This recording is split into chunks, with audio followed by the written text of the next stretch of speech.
Pada suatu masa, hidup seorang pria bernama Miller dan putrinya yang cantik. Miller ingin menjadi orang kaya, makanya dia selalu berbohong kepada semua orang.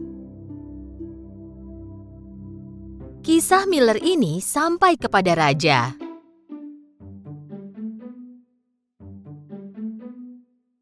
Yang memanggil Miller ke istana. Raja ingin memberi Miller pelajaran, tapi Miller tak segan berbohong kepada raja. Yang mulia, putriku bisa mengubah jerami menjadi benang emas. Raja tidak mempercayainya. Baik, jika benar bahwa dia besok, tunjukkan pada kami supaya kami percaya. Saat Miller memberitahu putrinya geram. Ayah bohong lagi. Kini apa yang harus kulakukan? Ayahnya sangat malu. Besoknya, Miller dan putrinya menemui raja. Raja membawa putrinya ke sebuah ruangan. Di sana ada alat pemintal dan sekeranjang penuh jerami. Saat fajar, aku ingin kau mengubah semua jerami ini menjadi emas. Jika tidak, hukuman berat menantimu. Raja mengurung Miller di bawah tanah, sedangkan putrinya diawasi 2 penjaga. Gadis itu melihat jerami dan alat pemintal dan mulai menangis. Oh, ayah! Tiba-tiba muncul cahaya. Saat cahaya itu hilang, tampak kurcaci kecil jelek. Gadis itu sangat kebingungan. Dan kenapa kau menangis? Raja ingin aku mengubah jerami menjadi emas, tapi aku tak bisa. Aku bisa melakukannya, tapi apa balasannya? Gadis itu melepaskan kalungnya dan memberikannya kepada kurcaci. Begitu si kurcaci mendapat kalung, dia duduk di alat pemintal dan mulai memintal jerami itu. Pemintal itu mulai berputar, rodanya mulai terisi benang emas. Sebentar saja si kurcaci telah mengubah jerami menjadi emas dan dia tiba-tiba menghilang.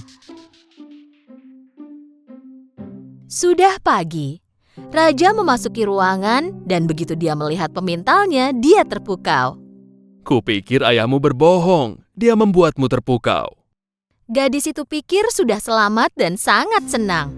Tapi raja itu malah memberi jerami lagi. Jika kau ingin bebas, besok pagi kau harus ubah semuanya jadi emas. Gadis itu mulai menangis kembali dan kurcaci jelek itu muncul. Aku bisa mengubahnya jadi emas, tapi apa balasannya? Gadis itu memberikan cincin berharganya kepada pria kecil itu. Aku bisa berikan cincin peninggalan ibuku ini. Kurcaci itu mengambilnya dan mulai memintal. Pemintal berputar dan rodanya berisi penuh benang emas. Saat pagi, semuanya sudah selesai. Keranjangnya penuh dengan emas. Saat raja masuk, dia senang sekali. Kali ini dia mengisi seluruh kamar dengan jerami. Jika kau berhasil mengubah semuanya jadi emas, aku akan ampuni kalian. Bahkan, aku akan memintamu menjadi ratuku. Begitu raja keluar, kurcaci itu muncul lagi. Tapi kali ini tak ada yang bisa gadis itu berikan. Kurcaci itu berkata, setelah kau menikahi raja, kau harus berikan anak. Maka aku akan ubah semua jerami ini jadi emas. Gadis tak berdaya itu menyetujuinya. Sang kurcaci mulai bekerja lebih cepat. Pemintal mulai berputar dan rodanya mulai dipenuhi emas. Hari sudah pagi dan raja pun masuk. Dia melihat emas itu dan sangat senang. Dia melamar gadis itu. Kini dia menjadi ratu. Waktu pun berlalu. Sang ratu melahirkan seorang anak. Suatu hari saat ratu menidurkan bayinya, kurcaci itu muncul. Kau lupa janjimu kepadaku? Aku tidak lupa, tapi kumohon jangan bawa bayiku.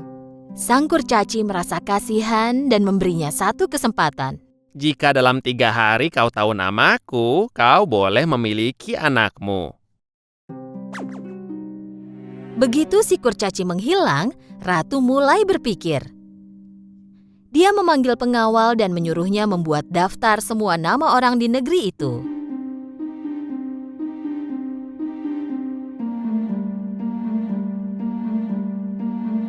Pengawal itu membuat daftar nama itu di kertas, dan keesokan paginya ratu mendapatkan daftar itu. Pagi itu, kurcaci muncul kembali dan meminta ratu menyebutkan namanya. Ratu mulai membacakan semua nama di kertas itu. Apakah David, Bukan, Robert, bukan, Tom, Peter, Peter? bukan. Setelah daftar nama itu habis, sang kurcaci berkata, Tak ada yang benar. Aku akan pergi, tapi aku akan kembali besok. dan dia menghilang. Ratu memanggil pengawalnya dan kali ini meminta semua nama orang di kerajaan tetangga.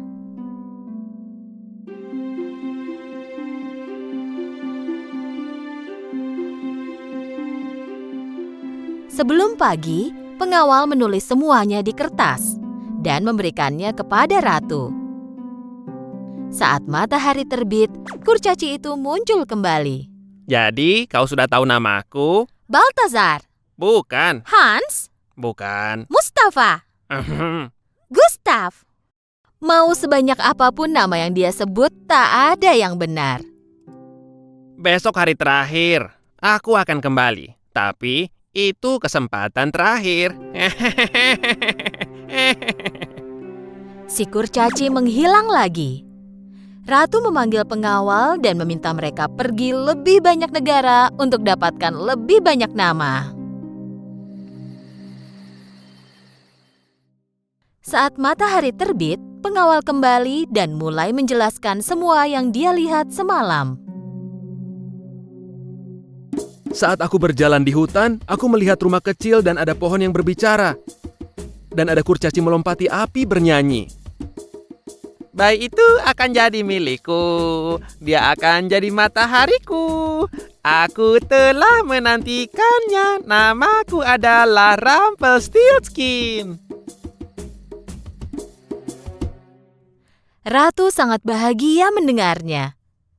Dan paginya, kurcaci itu muncul kembali.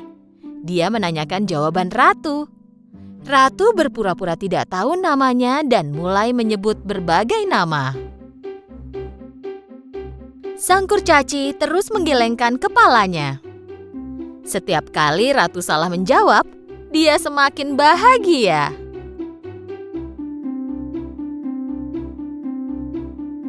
Pada akhirnya, ratu menyebutkan namanya. Apa namamu, Rumpelstiltskin?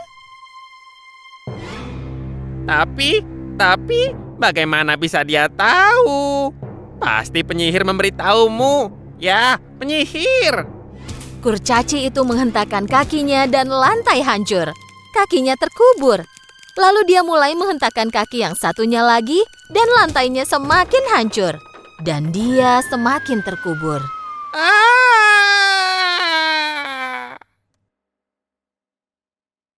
Akhirnya ratu menyingkirkan kurcaci tamak itu. Lalu raja muncul dan ratu menjelaskan segalanya. Sang raja melihat ratu menyesal dan dia mengampuninya.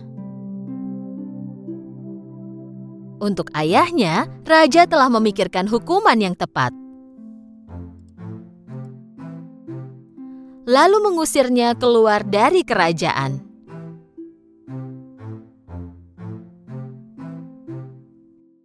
Dan raja, ratu, serta anak mereka hidup makmur dan sehat.